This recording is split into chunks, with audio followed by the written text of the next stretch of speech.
How do you stay calm when they're not? When somebody is yelling at you, they're mad at you, they're angry, they're shouting. What do you do in that moment? In today's episode, I am going to teach you. I'm going to teach you, number one, how to get them to lower their volume. Two, we're going to add space into the conversation. We're going to talk how to do that to regulate our emotions and theirs. And three, I'm going to give you phrases that you can use that is going to help calm and smooth out the situation for a much more productive conversation. You ready? You didn't ask for it. You didn't plan for it, but you're in it now.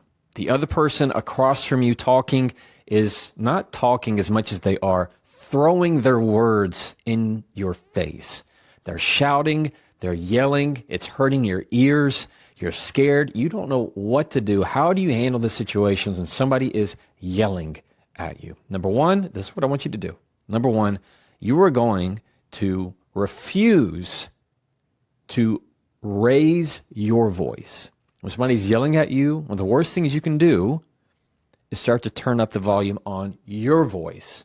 That's what our default wants to do. When somebody's yelling, what do you do to try and talk over them? You have to yell over them. You have to, if they're at a level 10, you have to crank it up to a level 18. Then it becomes a play for dominance. Who is the one who can out-yell the other? Who is the one who can scare the threat away? That is a weak position, and I'm going to tell you why. The people who yell, it tells the other person that they're winning. It tells the other person that they've got you. It gives them that sense of control. It gives them that hit of dopamine. It is telling them that, hey, I am now pushing their button so badly that they are in this state of fight or flight, this fear where they are yelling, and I now have the control and the emotion. I'm the one that's still in it. It's a bad game to play. I want you to think of a music that's really loud in the room. What do you kind of have to do? Maybe you're in the car, maybe you're at the house. You have to yell over it. Nobody can really hear what you're saying because there's this really loud undertone that's filling all the space. Yeah, that's the other person's voice in this instant. You're not listening to them, and they're definitely not listening to you. All right, so the yelling matches, you know, you have experience with this. We all do. The yelling matches don't do anything except tire out our systems. They just tire us out. Eventually, the yelling has to stop, and now you're kind of out of breath, and now you're tired, and now you feel not just emotionally drained, you also feel physically drained because you gave away your power. You gave away that control. You exerted that energy rather than protecting it and conserving it. So how do you do that? How do you do that in the moment? You refuse to raise your voice. That means if somebody's yelling at a 10, you're going to stay right here at a 1. Maybe you're at a 3. Maybe you're at a 1. It's the reason why it works so well is because people will mirror what they see. Naturally, they don't even know it's happening. If you're yelling and I'm staying right here, you're going to do one of two things. One, you're either going to get frustrated at me because you're realizing that you can't control me, and that's frustrating. Or two, you are naturally going to pull down your voice because you're going to hear the discrepancy. That's kind of a bigger word. It's the difference. You can hear the difference, the discrepancy, the big from the gap between where they're at and where you're at. And they're going to feel like they're overexposed. There's a reason why people don't just yell in a quiet room because it's calling all the attention to them. They feel overexposed. In a big gym, if everybody's quiet, or maybe it's at church or wherever it is, and other places that are preserved because they are religious places or whatever it is. Nobody yells at these because it is calling all the attention. They're going to feel overexposed. Whatever they said, everybody's going to hear it. People don't like that, even in one-on-one settings, because they feel like what they're saying is being overexposed and nobody's listening. Just to yell doesn't do any good. So they'll naturally start to pull their volume down. That's how you do that. Doesn't matter how high they go. You stay at a 3. You stay at a 1. I know that's hard to do, and it's really hard to do in the moment, but I promise you, it is telling them that you are the one in control. You are the one that is unbothered, that you're the one that is not threatened by their behavior. And you know how much of a power move that is? This is huge. Two, it's not just the volume I want you to be able to turn down. It's the regulation of emotions.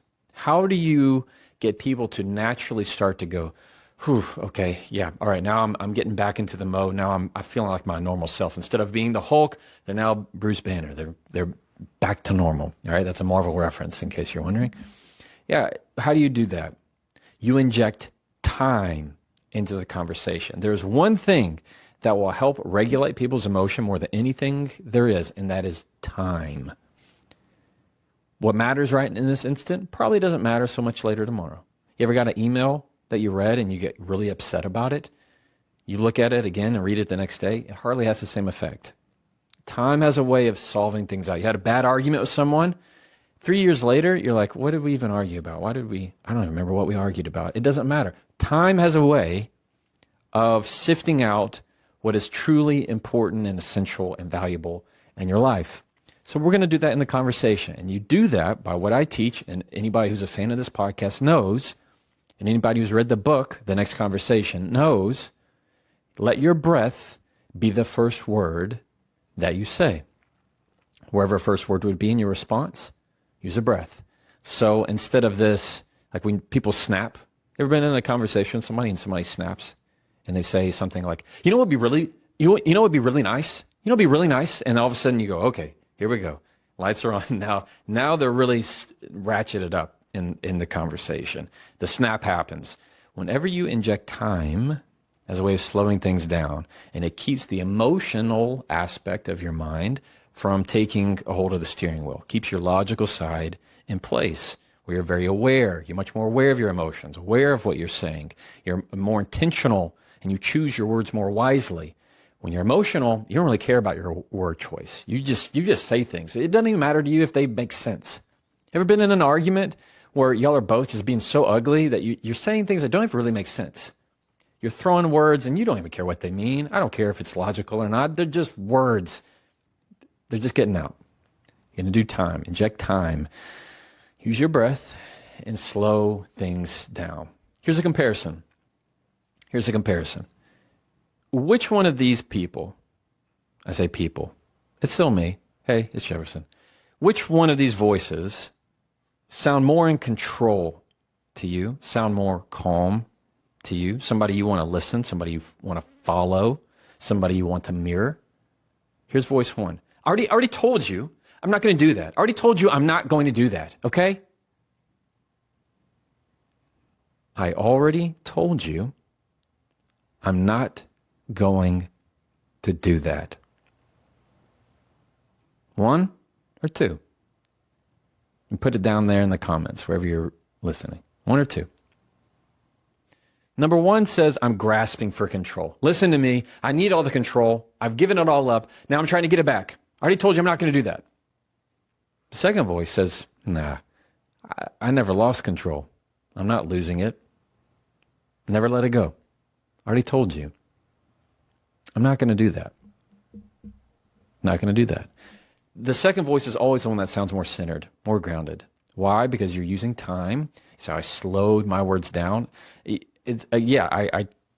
turned down the volume of my words, so I'm not yelling, but I slowed my words down. Yeah? Much better using time.